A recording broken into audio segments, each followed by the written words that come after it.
Mission movement में काम कर रहा हूँ। लगभग 62 मुकदमे हैं मेरे ऊपर और लगभग 5 बार जेल काट चुका हूँ।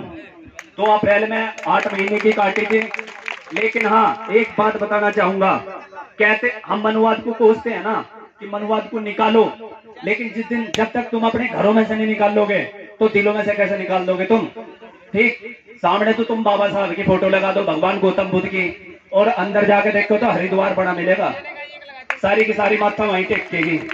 ठीक, हमने उत्तर प्रदेश के अंदर तमाम जिलों में से 350 के लगभग गांवों में से देवी देवताओं की तस्वीर भरवा के नदी नालों में बहा दी थी, और किसी की इतनी हिम्मत नहीं थी कि हमें छेड़ भी दे। लेकिन वो बाबा साहब की ताकत थी, बाबा साहब के बनाए हुए संविधान की ताकत थी कि हम 14 महीने की जेल काट पाए। लेकिन हमें गम नहीं, क्योंकि हमने कोई गलत काम नहीं करा, क्योंकि हमने अपने समाज में से वो गंदगी काट के फेंकी। साथियों, नेशनल भीम आर्मी बहुजन एकता मिशन एक सामाजिक संगठन है, उसका मैं राष्ट्रीय अध्यक्ष हूं और लगभग 18 राज्यों में हम ये मूवमेंट चला रहे हैं। हमारे जो मूवमेंट है वो दो कार्य कर रहा है, शिक्षा और नशा। जब तक हमारे समाज में हमारे बच्चे, हमारी बहन बेटियां, हमारे युवा शिक्षा से वंचित हो गए, जब तक हमारे समाज का उद्धार नहीं होने वाला। ठीक, दूसरा, जब तक हमारे समाज में ये नशा पनपेगा, जब तक छोटे छोटे बच्चे गुटखा, खैनी और दारू, आदमी मर रहा तो दारू पी रहे, शादी हो रही तो दारू पी रहे, मतलब कुछ भी होगा हमें फंक्शन, दारू जरूर चलेगी। बच्चे की फीस जारी नहीं जा रही, सांझ को पौवा जरूर चाहिए। मेरी भाषा समझ में आ रही? बता दियो। वैसे तो मैं कई बार मध्य प्रदेश में मुझे कई बार मौका मिला है यहाँ बोलने का, लेकिन यह बहुत अच्छा सुनहरा मंच है कि यहाँ पर इतना अच्छा बोलने का मौका मिल रहा है। लेकिन मैं एक निवेदन करूंगा अपनी माताओं बहनों से, खास करके मनुवाद को सबसे ज्यादा बढ़ावा आपने दे रखा।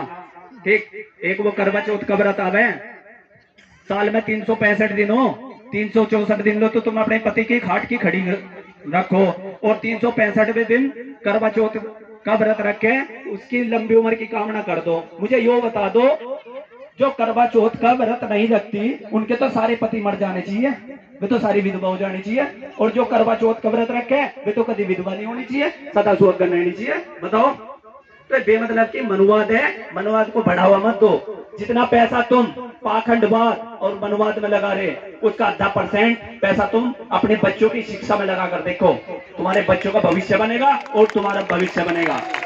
और आज जो देश भर के अंदर हमारी बहन बेटियों पर शोषण, अत्याचार, बलात्कार, इस तरीके के शोषण जो होता है, ये हमारी अपनी कमी है, क्योंकि हम खुद तो मुच्छों पे ताव देकर धन्ना सेठ बन गए, पत्ते खेलना और दारू पीवे, और अपने बच्चों को कभी जाकर स्कूलों में नहीं देखते कि हमारा बच्चा पढ़ रहा नहीं पढ़ रहा, और बहन बेटियों को झगड़ों में भेजता है। तो मेरा निवेदन ये है कि सबसे पहले तो सरकारी स्कूलों में से मिड डे मील खत्म होना चाहिए, इसके लिए आवाज उठाओ। क्योंकि जिस टाइम हमारे बच्चे का पढ़ने का समय हो, उस टाइम बच्चे को खिचड़ी मिलती है, वहां कुछ तो घर से ठूस के देगा, कुछ वहां खावेगा। ठीक, दूसरी बात, भाई सीधी सी बात है, हमें खिचड़ी नहीं चाहती। गवर्नमेंट से ये डिमांड करो, सरकार से ये मांग करो कि भाई हमें खिचड़ी नहीं चाहिए, हमें उस बच्चे की पोषण राशि चाहिए, ताकि वो पैसा उस बच्चे की शिक्षा में काम आ सके। अपने बच्चों को ना भिखारी या नशेड़ी ना बनाओ, अगर बनाना ना वैज्ञानिक या भिखारी बनाओ, नहीं तो पूरी जिंदगी ना जुत्ती घिसटते रह जाओगे। मंचों पे भाषण सब दे मैं भी दे रहा, लेकिन कथनी और करनी में धरती आसमान का फर्क है। सबसे पहले अपने घर में से, अपने अंदर से मनुवाद को निकाल लो, जब जाकर दूसरों की बात करो। दूसरों को कोसने से अच्छा, दूसरों से कोसने से अच्छा अपने आप को कोसो, अपने आप में सुधार लाओ। किसी की हिम्मत नहीं, जिस दिन हम एक यह हाथ है, ठीक है, खुला हुआ है, कोई भी उंगली तोड़ देगा, अगर यो नू हो जाना तो किसी हरामखोर की हिम्मत नहीं कि हमारे बहन बेटी के बलात्कार की तो दूर की चीज, कोई हमारी बहन बेटी की तरफ को आगे उठा कर देख ले। लेकिन समझ से क्या, जब हमारे भाई हमारी बहन बेटियों को गलत निगाह से देखेंगे तो दूसरा तो सबसे पहले हावी होगा। और बहन बेटियों को भी कह रहा हूं, मोबाइलों पे कम लगा करो, मोबाइलों पे ज्यादा दिमाग न लगा करो, थोड़ा शिक्षा पे लगाओ। ठीक है, बनना तो बहन कुमारी मायावती की तरह बनो, बनना तो IPS IAS बन के दिखाओ। ये फालतू चीजों में कुछ नहीं रखा। और मैं बता दूं, उत्तर प्रदेश के अंदर हम लोगों ने अभी 10 जनवरी से कंपटीशन क्लास की कोचिंग सेंटर खोला है, जिसमें 500 बच्चे पढ़ रहे हैं।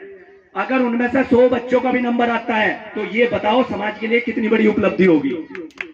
एक ना तो भाई कोई नेता काम आता, ना कोई पार्टी काम आती। अगर काम आता है तो वो एक संगठन काम आता है, और संगठन में वो ताकत होती है अच्छी से अच्छी सरकार को झुका दे। 2 अप्रैल भाई साहब ने बताया था, 2 अप्रैल में तो हमने ट्रेलर दिखाया था, अब क्या छेड़ के दिखा दियो, पूरी पिक्चर ना बना दी तो गारंटी इस बात की। भाई उन 13 लड़कों ने जो बेचारा ना बलिदान दिया, कभी किसी ने जाकर ये नहीं पूछा होगा उसके घर में कि उसके घर में रोटी बन रही नहीं बन रही। हम कोशिश करेंगे अप्रैल के महीने में अंबा या गोरमी क्षेत्र में एक बहुजन एकता महासम्मेलन कराने जा रहे हैं नेशनल भीम आर्मी के नेतृत्व में, जिसमें जो 13 लड़के शहीद हुए हैं उनके परिवार वालों को बुलाकर सम्मानित करेंगे और उनकी आर्थिक मदद करेंगे, ताकि कोई भी इस समाज में क्रांतिकारी पैदा हो तो उसका हौसला नहीं टूटना चाहिए। वरना भाई सीधी बात करो गुलामी, हम भी मर जाएंगे, हम यूपी में मरोगे तब एमपी में मरोगे। जय भीम, नमो बुद्धाय, जय संविधान, जय भारत।